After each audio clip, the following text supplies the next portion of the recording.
I'm not suggesting that you don't work hard in terms of an idea, but I'm trying to tell you, if you grind, you will be broke the rest of your life or you will barely make it. This society did not become rich by workers. It became rich by the people who knew how to put the workers to work. I heard a poem once that said, many a flower has bloomed unceasingly and wasted sweetness upon the cold desert air. It's translated, that means simply that many a talented persons have gone unnoticed, and the world never had a chance to be exposed to their talent because that person did not take the time to begin to express or to demonstrate or to motivate themselves in the direction to bring that which they came into the universe to bring. If you can identify your God-given gift, that's your greatest chance for success. Because God gave all of you a gift. All of you are gifted, every last one of them. God gave you a gift at birth. He gave it to you. You ain't got to look for it, it's inside you. It's the thing that you do the absolute best with the least amount of effort. When you are living in your gift, when you get up in the morning to go to work, you're overjoyed. This is how you know you're not living in your gift. If you are waking up in the morning and you can't stand waking up because you don't want to go to your job, it's because you are not living in your God-given gift. God created you to have a life of abundance, to wake up in a joyous spirit. If you're not, it's because you have not tuned in to what God created you for. The separation of talent and skill is one of the greatest misunderstood concepts for people who are trying to excel, who have dreams that want to do things. Talent you have naturally. Skill is only developed by hours and hours and hours of beating on your craft.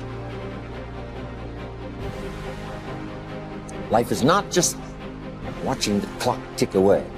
Life is a collection of experiences. Their intensity, their frequency. Whatever the span of your life turns out to be, here's what you want to fill it up with: experiences and the intensity of those experiences. Here's one of the best ones we covered earlier. When should you start building this hotel? Answer: as soon as you have it finished. When should you start the day? As soon as you have it finished. Plan the day the best you can, leaving plenty of room for improvising and surprises and all the stuff that happens during the course of the day. But if you've planned a good, productive day, now you start that day, you can't believe how much more valuable your time will be. Don't start the day until you have it finished.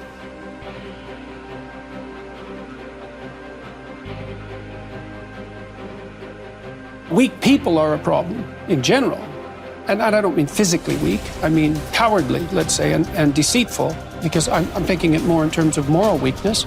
Well, there's a variety of reasons. First of all, if you can't support your own weight, let's say, then someone else has to do it. And that's not good. And then if you don't make your pathway, if you don't pick a forthright and useful and noble pathway through life, then you'll become bitter and too hurt by the tragedy of existence, and then you tend to seek your revenge wherever you can get it, and that's not good. So it's a mistake on all fronts. It's not good for you, it's not good for your family, it's not good for the community. It's certainly not a good medium to long-term strategy, because life is very, very difficult, and you have to be prepared for that. And I had a watcher the other night. He was at my lecture in Oslo, and he wrote me a letter. He was a 17-year-old boy, and he said that my work had been very helpful to him. His father had died suddenly about 6 months before, and he found his dad when he was dying and was very, very shocked and horrified and hurt by what had happened. And I had recommended on my YouTube lectures that one thing you could aim for was to be the strongest person at your father's funeral. And so that's what he did. And he helped his mom, and he wrote a 200-word eulogy and got through it. And so, good for him. That's strength and necessary. It's a terrible thing that happened, but he did everything he could not to make it any worse than it had to be. But do you never see that showing weakness can be a strength too? Not weakness, vulnerability. That's a whole different thing. To admit to the fact that you're vulnerable, that's a form of courage. That's not a form of weakness. But that leads you to take whatever steps are necessary to deal with that properly. It isn't some facade that you're invulnerable. No one is invulnerable by any stretch of the imagination. And to stand up and face that is the best route that you have. When I made this transition into the business world, what I discovered was, as you were talking a moment ago, you feel the tug on your heart, the kind of like, wow, I started here and now I'm over here. Here's what I believe. I believe that as you follow your dream, it gets bigger. And when it gets bigger, there are more things that you're learning about it that you didn't know when you started. In the beginning, the dream is just, it's just very little, and you can kind of see it. So you go that way, but then it begins to expand. Yes. And for me, it's a calling. And let me just say this. I'm not trying to be over spiritual, but somebody asked me the other day what a calling was, and I like kind of my new definition for calling. Okay. In fact, in my book, Leadership, one of my chapters is shifting from career to calling, and how perfect, and how do I make that shift? But I think a calling is a purpose with a divine touch. So many times we miss happiness because we think it's out there, and so we pursue happiness. What we need to discover is the fact that happiness is not a place that you go or a status that you attain. Happiness is an inside job. That when I am content, happy, satisfied, pleased within myself, that everybody and everything will bring happiness around me. Just as if I'm displeased on the inside, there's nothing that will bring me pleasure or happiness on the outside. Happiness is not an outside job. It's an inside job. Happiness is not something that someone brings to me or gives to me.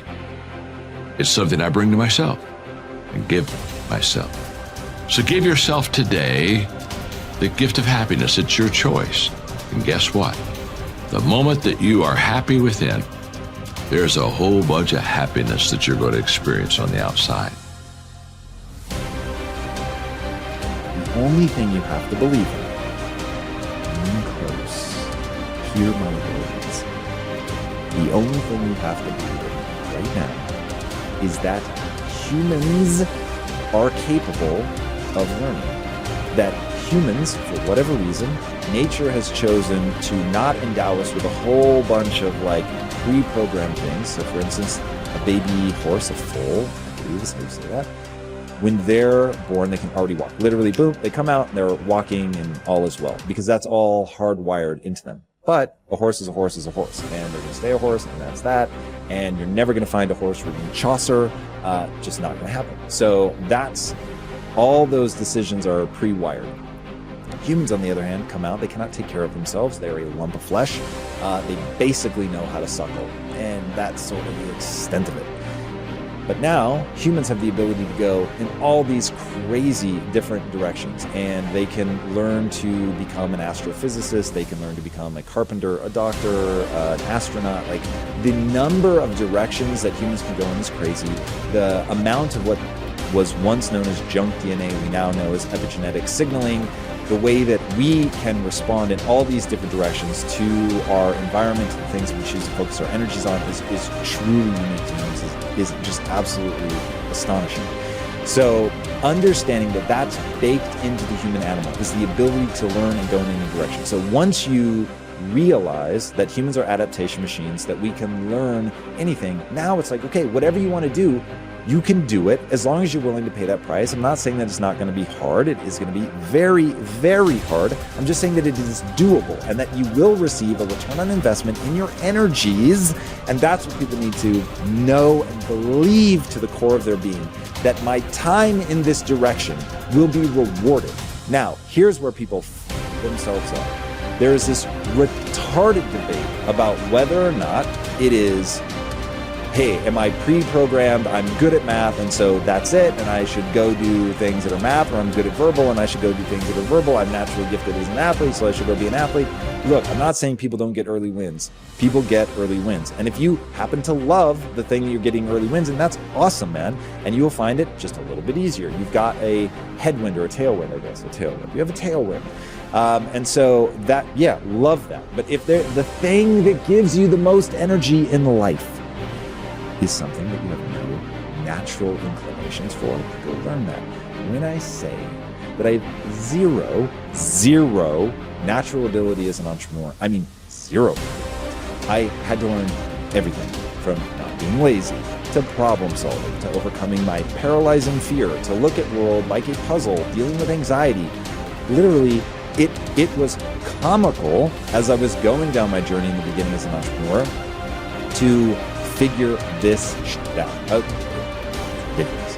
And then I meet people who are like ripping flowers out of people's front yards and selling them back to them. Like, when I say that was not me, I had a paper route and I was so chicken to go up to people's doors that I actually only got half the money that I could have gotten for the same paper route, the same amount of effort, but because I was so afraid to go knock on people's doors and ask to collect the money that was due, that for like 2 years, I did a paper route for half the money. Okay, that's how spastic of an entrepreneur I was when I started.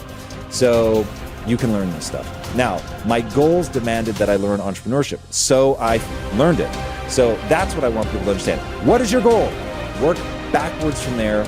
If it lines up with what you're naturally good at, that's amazing. Congratulations. But there are going to be times where it doesn't line up, and you've just got to either change your goal or recognize that I'm going to have to figure these things out. And as an adaptation machine, as a human being, I can do all of that.